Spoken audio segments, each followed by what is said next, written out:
এবারে নির্বাচন সুষ্ঠু হয়েছে বললেও ভেতরের সূক্ষ্ম পরিকল্পনা বাস্তবায়িত হয়েছে। খরচ বাঁচে 65% পর্যন্ত। ওয়ালটন বিএলডিসি ফ্যান ছড়ায় স্বস্তির সবুজ হাওয়া। তবে তা আজ করতে পারেনি জনগণ। আর এমন মন্তব্য করেছেন এলডিপির চেয়ারম্যান অবসরপ্রাপ্ত কর্নেল অলি আহমেদ।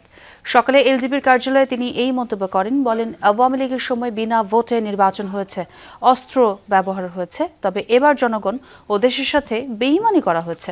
বিদেশি পরিকল্পনা বাস্তবায়ন করার জন্য প্রধান উপদেষ্টা ডক্টর মোহাম্মদ ইউনূস ও তার উপদেষ্টারা কাজ করেছে বলে অভিযোগ করেন এলডিপি চেয়ারম্যান। বলেন, প্রধান নির্বাচন কমিশনার সহ কমিশনের সকলে শাস্তিযোগ্য অপরাধ করেছে।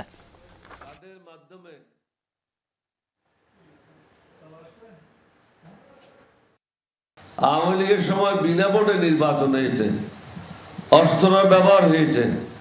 এবার কিন্তু তারা এমন ভাবে হাবভাব করেছে যে নির্বাচন খুব সুষ্ঠু, অবাধ এবং নিরপেক্ষ হচ্ছে। বিদেশের পরিকল্পনা বাস্তবায়ন করার জন্য ইউনূস সাহেব এবং তার উপদেষ্টারা কাজ করেছেন।